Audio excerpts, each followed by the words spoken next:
Indo com a nossa aula, o segundo tópico, a tentação de Jesus. A tentação de Jesus no deserto é o primeiro acontecimento registrado de sua história depois do batismo de João Batista. Depois do batismo por João Batista.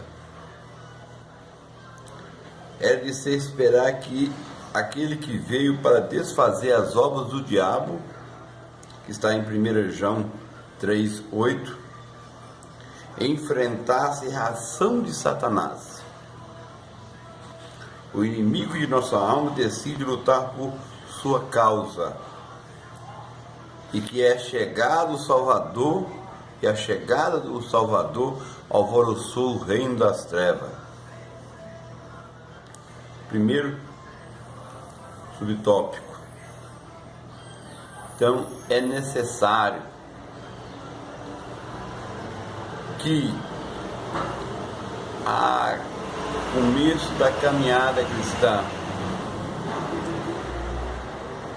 quando Jesus, aos 30 anos de idade, uma idade consideravelmente madura, ele inicia seu ministério, a obra que ele veio fazer.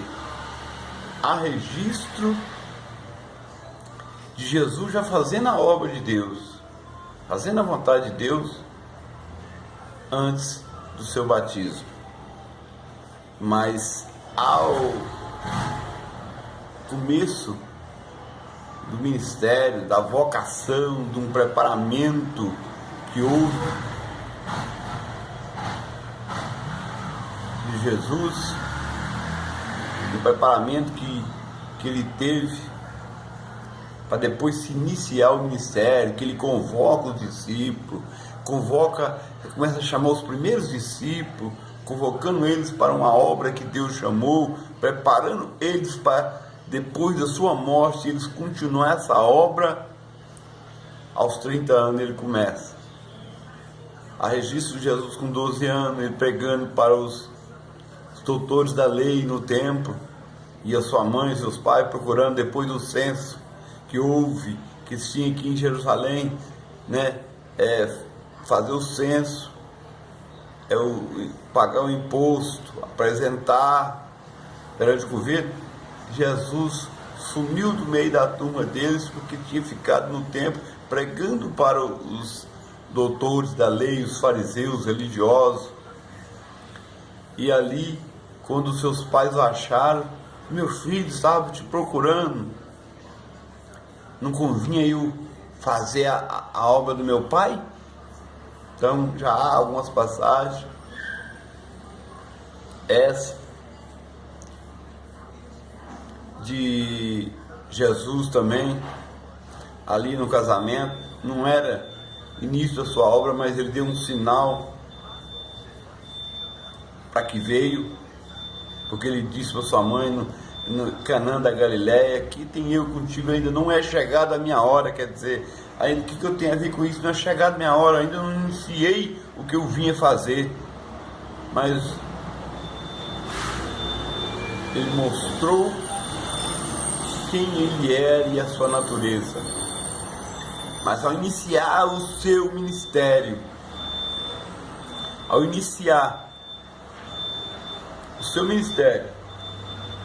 ele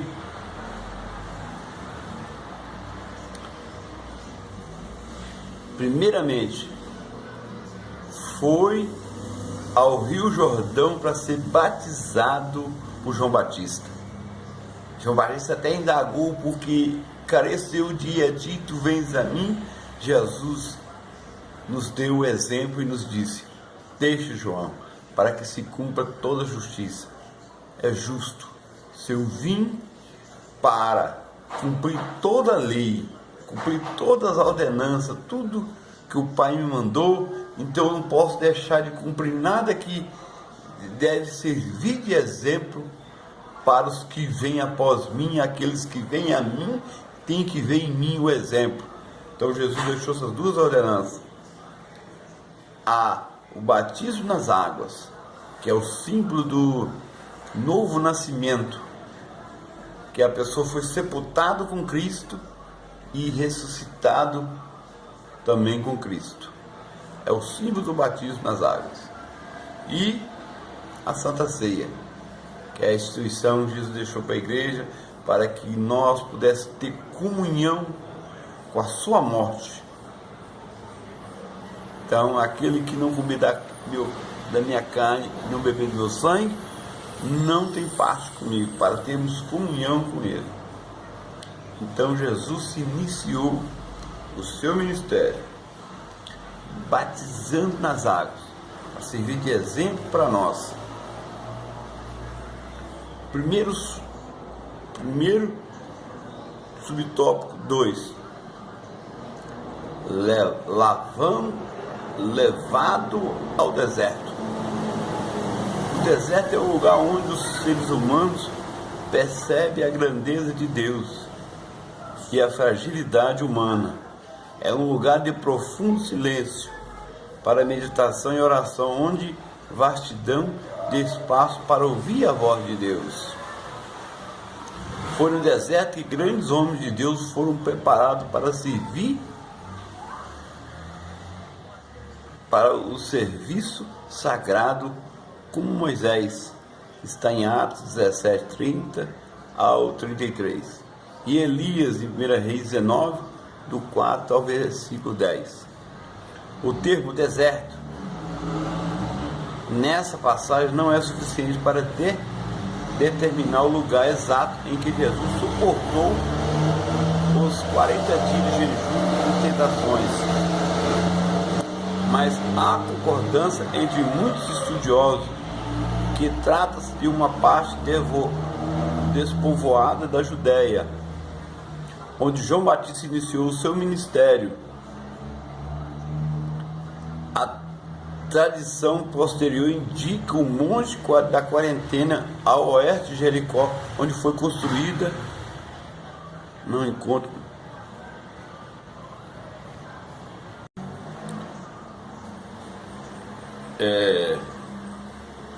onde foi construída na encosta do monte da montanha uma igreja do século VI. Então, Jesus foi levado ao deserto. Não dá para definir com certeza aonde foi exatamente, onde Jesus passou. E não importa o lugar onde ele passou. Esses 40 dias jejuando, nós temos entendimento, dá para se ter algum entendimento que foi por ali por perto, que depois dele batizar, foi levado, conduzido ao deserto. Então, ali nas mediações, o deserto, às vezes na nossa vida, na vida de um cristão, é um lugar de precações, é um lugar de privações, é um lugar de isolamento, é um lugar de sofrimento, é um lugar de teste, é um lugar de resistência, é um lugar onde que você é experimentado, você ali se vê as suas condições, a sua resistência. Então o deserto é a melhor escola de Deus para quem quer começar um ministério, alguém quer fazer a vontade de Deus, tem profissão de seguir a Cristo, ele tem que passar por isso. Hoje nós vemos muitos algo que acontece no meio do mundo gospel, do mundo evangélico, no meio dos cristãos, que particularmente não concordo. Às vezes o cantor o conhecido doutor, né? Geralmente, para se ter uma ideia, os cantores seculares. Acontece algo com a vida deles lá, eles sentem a vontade de ir para a igreja, são quebrantados, às vezes quebrados, né? Lento em falência, lento em situações ruins. É um momento propício, né? A pessoa vir para o arrependimento, se arrepender, aceitar, porque o Evangelho está aí para esse tipo de situações, né? Que a pessoa passa por dificuldade e tem a oportunidade de ouvir o Evangelho e saber que existe uma porta aberta, uma nova oportunidade pode estar surgindo para ele, e a maioria abraça. E o mundo evangélico é muito amplo, e esses cantores seculares às vezes aceitam de bom grado e logo já abrem uma janela, um cifrão na mente de muitos. Não posso julgar todos, à frente de muitos, um cifrão, sabe, um cifrão. Diz, não, aqui eu posso me dar bem, sou profissional, lá tem os cantores, tem o palco, tem os fã-clube, lá tem as pessoas que gostam de comprar, ir para show, né? Não é culto não, é show, né? Show gospel, né? Então tem pessoas que gostam, que admiram, que tem até pôster de cantor na sua casa, que coloca pôster de a cantora tal vai estar aqui, aí põe a foto todo tamanho. O secularismo virou gospelismo, secularismo, aí virou essa gospel beleza, né? Agrada a todos, e olha que Jesus, ele veio aqui não para agradar a todos, que ele diz assim, não pense que eu vim trazer paz à guerra, paz na terra, mas sim guerra, porque agora estará dois numa casa dividido.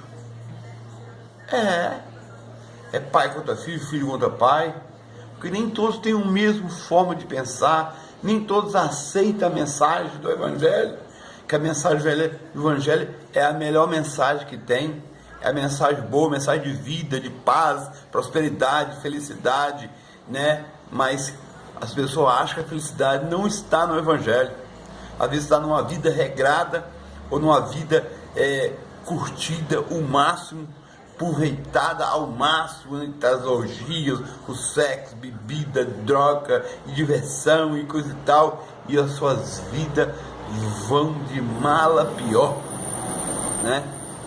Então eles acham que a felicidade está numa vida bem vivida, e eu só conheço um conselho da palavra de Deus que diz assim: